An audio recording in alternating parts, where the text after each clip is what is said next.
Hola a todos, bienvenidos a un nuevo vídeo de matemáticas aplicadas, en este caso dedicado a estadística descriptiva. Esta es la segunda parte de teoría que vamos a trabajar esta semana. Sería el apartado correspondiente a valores atípicos y coeficientes de variación.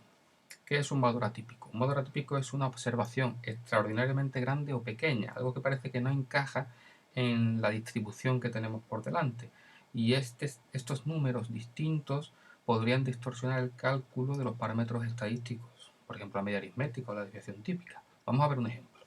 En un día de lluvia en Sevilla se recogen las siguientes cantidades de agua en distintos pluviómetros de la ciudad, medidas en litros: 8, 5, 3, 7, 6, 8, 7, 20, 1, 2, 9, 7, 5. Estos son litros que se recogen en los pluviómetros. Los pluviómetros son como unos recipientes que tienen las personas en los patios de sus casas o en las azoteas de determinados edificios, y cuando llueven pues hacen una media de los litros de agua por metro cuadrado que han caído. ¿De acuerdo? Aquí evidentemente pues hay datos dispares, ¿no? Algunos de ellos realmente extraños, ¿no? Como este de 20, que parece que se aleja muchísimo del resto de los demás datos que ni siquiera llegan a 10. ¿Mm? Entonces, están preguntando si hay algún valor atípico. Pues parece que este lo es, ¿no? ¿Cómo se hace esa medida de valor atípico? Pues se toma un consenso y se define una fórmula por consenso para que todo el mundo, en cualquier sitio, siempre considere valor atípico el mismo número, el mismo tipo de número, ¿no? No puede ser que aquí en Sevilla el 20 sea atípico y que en Japón sea pues el 20 y el 1, por ejemplo. Tienen que haber un acuerdo matemático para que el número sean los mismos, ¿vale? Para ello se basan en los cuartiles. Los cuartiles, sabéis que es, pues, tres números que dividen a la distribución en cuatro partes iguales. El cuartil 1 es posición, la posición, el valor hasta el que está el 25% de la distribución. El cuartil 2, la mediana, es el número, el valor de la distribución, hasta el cual se encuentra el 50% de los valores de la distribución. Y el cuartil 3 es el valor de la distribución hasta el que se encuentra el 75% de los valores de la distribución. Pues con esos tres números, Q1, Q2 y Q3, se define el rango intercuartílico, que es la diferencia entre el Q3, el último número, y el Q1, el cuartil 1, y luego se hace este intervalo por consenso. Se coge el Q1 y se le quita el rango intercuartílico multiplicado por 1,5, y se coge el cuartil 3 y se le suma el rango intercuartílico multiplicado por 1,5. Se forma así un intervalo abierto, es decir, todos los números comprendidos entre este valor y este valor sin que ellos dos entren, porque está abierto, se considera que son los valores normales de la distribución, y aquellos números que se queden fuera de este intervalo que se ha definido por consenso se consideran los valores atípicos. Vamos a ver un ejemplo para ver que no es tan difícil. En nuestro ejemplo de aquí arriba tenemos estas medidas en litros que han cogido en los distintos pluviómetros de distintas personas que tienen en Sevilla esos recipientes para ver cuánto ha llovido. Bueno, pues en ese día se han recogido estas medidas. Observad que no están ordenadas y que hay algunas que están repetidas. Por ejemplo, el 8 se repite dos veces, el 7 dos veces, ¿vale? Entonces, ¿qué se hace? Lo de siempre, se agrupan en una tabla por frecuencias, y para calcular los valores atípicos nos basta con tener tres columnas: los valores ordenados de menor a mayor sin repetir, el número de veces que se repite cada valor y la frecuencia acumulada de cada valor, ¿vale? El 1 está una única vez, luego el 1 se repite una vez. El 2 se encuentra también aquí una vez, el 2 se repite una vez. El 3 también se repite una vez, está aquí. El 5 se repite dos veces, lo he encontrado dos veces. Una vez está aquí, lo veis, y otra vez está aquí. Por eso se repite dos veces. El 6 está una vez. El 7 dice que está tres veces, porque está una vez aquí, otra vez aquí y otra vez aquí. El 8 está dos veces, aquí y aquí. Y luego ya el 9 y el 20 están una única vez, ¿vale? Si sumáis todas las frecuencias de repetición, sale 13, que es el número de datos. Hay 13 datos. Si este valor y el número de datos fuera distinto, me habría equivocado al contar, de alguna manera, ¿vale? Luego aparece la columna frecuencia acumulada, que era la posición que, si ordenamos los datos de menor a mayor, ocupa cada valor, ¿de acuerdo? Esa posición, el primero coincidía entre la frecuencia absoluta y la frecuencia acumulada, y luego se hacía 1 más 1, 2. 1 más 2, 3, 2 más 3, 5, 1 más 5, 6, 3 más 6, 9, 2 más 9, 11, 1 más 11, 12 y 1 más 12, 13. Y este último número coincide con este último número de aquí, ¿vale?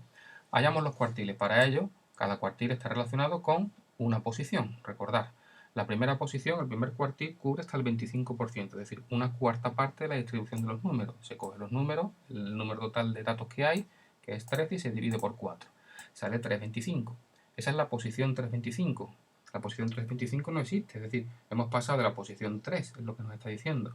La siguiente posición, una vez que se pasa de la 3, es la 4. Luego estamos en la posición 4. Nos vamos a la columna de las posiciones, que es la frecuencia acumulada, y nos vamos a la posición 4. La posición 4 está aquí, porque aquí está la posición 3, la 4 y la 5 están aquí, y el valor que hay en la posición 4 y 5 es el número 5, luego ese es el cuartil 1. El cuartil 2 está justo hasta donde está el 50% de los datos, es decir, sería el número de datos dividido entre 2, o 2 veces un cuarto, ¿no? 2 veces un cuarto es lo mismo que el número de datos entre 2, que es 13 entre 2, que es 6 y medio. La posición 6 y medio no existe, quiere decir que hemos pasado de la posición 6, y entonces la siguiente posición es la séptima. Busco el número 7 aquí, y si no está, el primero que pase, que es este. Aquí están metidos el 7, el 8 y el 9. Las posiciones 7, 8 y 9, que son el número 7. Pues ese sería el cuartil 2, que coincide con la mediana. Y luego tiene el cuartil 3, que es 3 veces un cuarto. ¿Por qué? Porque el 75% de los datos están a su izquierda. 3 veces un cuarto, 3 cuartos del 75%. 3 por 13 entre 4. 3 por 13 entre 4 sale 39 entre 4, sale este número. Este número es una posición que no existe. La posición 975 no existe. Quiere decir que paso de la posición 9 y entonces estoy en la posición 10. Busco el número 10 aquí. Si no está, busco el siguiente que esté, que sería el 11. Y el 11 me dice que el número o el valor correspondiente que ocupa el lugar 11 es el 8. Luego ese sería el cuartil 3, el 8. Ahora dice que hay que calcular el rango intercuartílico. Eso es un número. La distancia que hay entre el Q sub 1 y el Q sub 3. La diferencia entre el Q sub 1 y el Q sub 3 sería 8 menos 5. 8 menos 5 es 3. El rango intercuartílico es 3. Y ahora voy a calcular este número, que sería 5 menos 1,5 por 3. Y este número, que sería 8 más 1,5 por 3. Aquí tengo el primero, 5 menos 1,5 por 3, que sale 0,5, y 8 más 1,5 por 3, que sale 12,5. Luego tengo el intervalo 0,5, 12,5. Todos los datos que tengan un valor comprendido entre el 0,5 y el 12,5, sin entrar esos dos valores, se consideran valores normales. Los que están fuera se consideran valores atípicos. ¿De acuerdo? Fijaos que el primer dato es 1, ya está aquí dentro. Todos estos están dentro porque son más chicos que el 12,5, salvo el 20. El 20 queda fuera del 12,5. Por lo tanto, el 20 es el único valor atípico de nuestra distribución. ¿Lo veis? Normalmente se trabaja así en matemáticas. Nosotros solo calcularemos valores atípicos si nos lo preguntan en el ejercicio. Pero los estadísticos de verdad lo que hacen es coger los datos del principio. Lo primero que se hace es calcular los valores atípicos. ¿Y qué hacen con esos datos? Normalmente los eliminan. Los consideran como errores. Se prescinde de ellos y entonces en vez de esta distribución se quedan con la misma distribución, pero le quitan el número 20, que es el valor atípico, y queda con una distribución que llaman truncada, porque la han cortado, le han quitado valores, truncada. Y entonces se podría trabajar con esta distribución hallando la media, o se puede trabajar con esta distribución quitándole el 20 y se hallaría, por ejemplo, la media truncada. ¿Vale? Es decir, en nuestro ejemplo, la media, ¿cómo se hacía? Pues 1 por las veces que aparece, 2 por las veces que aparece, 3 por las veces que aparece, 5 por las veces que aparece, 6 por las veces que aparece. Así sucesivamente. Se suman todos y se divide por el número de datos que hay. Pues habría dos maneras de calcularla. Teniendo en cuenta esto, que sería la distribución truncada, o teniendo en cuenta todo esto, que sería la distribución completa. Si no quitamos el 20, este sería el cálculo de la media. Sale 6,77. Y si quitamos el 20, el cálculo de la media truncada, tenéis que tener en cuenta que de 13 hemos pasado a 12. Y el 20 por 1 no aparece. ¿Veis? Aquí no está. Entonces, fijaos la media cómo cambia. Se queda en 5,67, casi un punto, más de un punto varía la media. Quiere decir que un dato, solo un dato atípico, puede distorsionar mucho los parámetros de la distribución. Y por eso normalmente, una vez que se hallan, se quitan y se trabaja con la distribución truncada. Al igual que una media truncada, existe la desviación típica truncada. ¿De acuerdo? Bueno, a veces se utilizan también otro tipo de diagramas, además de los diagramas de barra que vimos en los vídeos anteriores, el diagrama de cajas y bigotes, que es usar los tres cuartiles. Y se ponen los valores, aquí llega desde el 1 hasta el 20, ¿no? Pues se cogen los valores del 1, que es el valor mínimo, hasta el 20. Y entre medias se gradúa como si fuera el eje de las X, ¿de acuerdo? 1, 2, 3, 4, 5, ¿de acuerdo? 1, 2, 3, ¿vale? y así sucesivamente. 1, 2, 3, se va cogiendo una unidad, ¿de acuerdo?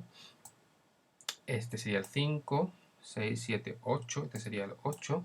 Daos cuenta de que el Q sub 1 es 5, el Q sub 2 es 7, el Q sub 3 es 8, ¿de acuerdo? Entonces lo que se hace, se marca esos valores, Q sub 1, Q sub 2 y Q sub 3, y se hace una cajita. Las líneas rojas son unas marcas más gordas que hago en los cuartiles, y se pone esta caja aquí.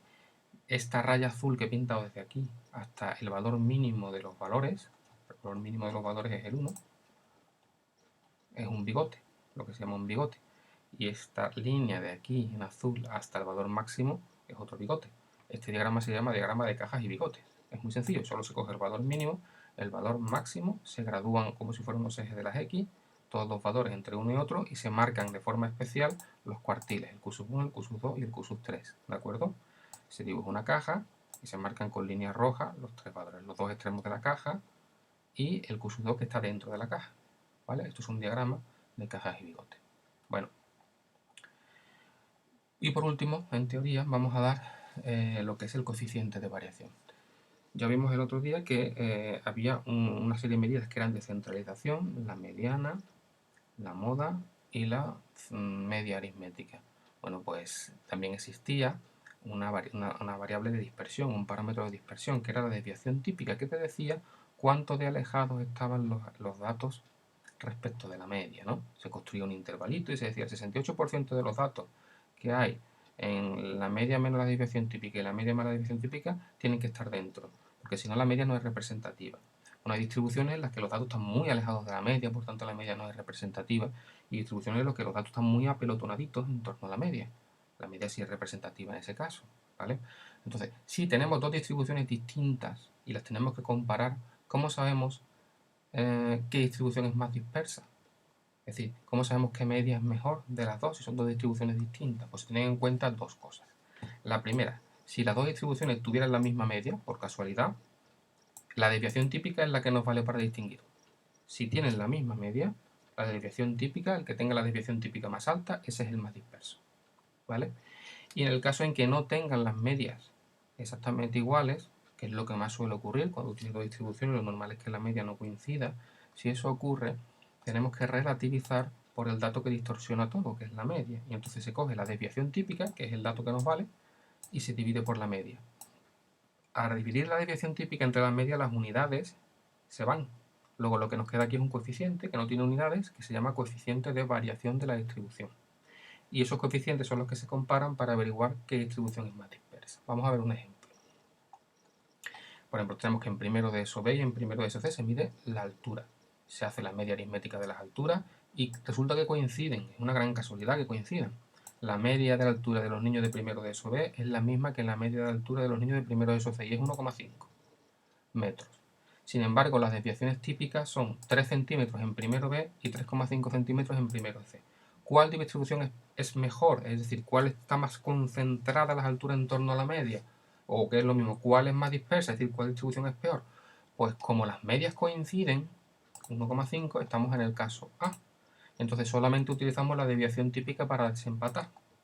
Entonces, como me da la desviación típica, me dicen que en primero B son 3 centímetros y en primero C son 3,5. Pues la distribución de primero C tiene una media exactamente igual que la de primero B, pero una desviación típica más alta. Por lo tanto, la distribución de primero C es más dispersa y su media es menos representativa. No tengo que hacer nada. Con la desviación típica me vale al coincidir las medias. El caso normal no es ese, el caso normal es el caso B, es decir, yo tengo dos cursos, segundo B y segundo C, calculo la media de las estaturas y en segundo B me sale 1,55 metros y en segundo C me sale 1,52 metros. Las medias son distintas. Y ahora, en segundo B hay una desviación de 4 centímetros y en segundo C hay una desviación respecto de la media de 3,5 centímetros. ¿Qué distribución es más dispersa? Bueno, pues en principio no sabía compararlas porque la media es distinta. ¿Cómo se hace? Cuando ocurre eso es cuando se va uno al apartado B y utiliza el coeficiente de variación. Es decir, vamos a usar la misma desviación típica que antes, pero la vamos a dividir por la media, que es lo que es distinto en las dos distribuciones, que es lo que distorsiona la medida. ¿De acuerdo? Entonces, ¿qué se hace? Se va a dividir la media por su desviación típica. Cuidado porque la desviación típica no la dan en centímetros, la media en metros. Hay que pasarla a las mismas unidades. ¿De acuerdo? Esto serían 0,04 metros y esto sería 0,035 metros. Entonces, divido 1,55 entre 0,04, los metros se van, ¿de acuerdo? Arriba se pone la desviación típica, ¿eh? Abajo la media. Hago la división y sale este número, que luego redondearé. Y en segundo C, cojo su media, cojo su desviación típica en metros, para que sea la misma unidad, y divido la desviación típica entre la media. Los metros se van y sale este número. Fijaos que he preferido, antes que redondear, poner todos los números para que veáis cuánto hay que afinar. ¿Veis? Hasta aquí, hasta 0,02, el número es el mismo. Sin embargo, ya el tercero cambia. Aquí hay un 0,025 y aquí un 0,023. Luego este número es más grande que este. ¿De acuerdo? Entonces, si redondeo a partir de la cuarta cifra, porque a partir de la tercera me ha sido fundamental para ver qué número es mayor. Voy a redondear hasta la cuarta nada más y me sale estos dos números. Bueno, como este número es mayor que este, el coeficiente de variación en segundo de eso B es mayor que el coeficiente de variación en segundo de eso C. Quiere decir que la distribución es más dispersa en segundo de eso B. Quiere decir que la media es menos representativa en segundo de eso B. ¿Vale? A coeficiente de distribución de variación más alto, distribución más dispersa, media menos representativa. ¿Vale? El caso A es el caso más difícil que se dé. Tú coges dos distribuciones distintas, estás midiendo lo mismo, pero en dos clases diferentes. Bueno, pues que te salga la misma media es muy raro. Si te sale la misma media, quien desempata es la desviación típica. Quien tenga la desviación típica más alta es quien es más dispersa. Y por tanto su media es peor, menos representativa. ¿De acuerdo? Lo normal es que ocurra que las medias sean distintas. Entonces, ¿qué se hace? Se coge la misma desviación típica, pero se divide por la media en cada caso. Sale un número que no tiene unidades, que es un coeficiente, pero los números se pueden comparar. El coeficiente de variación más alto indica la dispersión más alta de los datos respecto de la media. Implica, por tanto, que los datos están más alejados respecto de la media y, por tanto, la media es menos representativa. Bueno, pues con esto terminamos lo que es la primera parte de teoría del tema de estadística.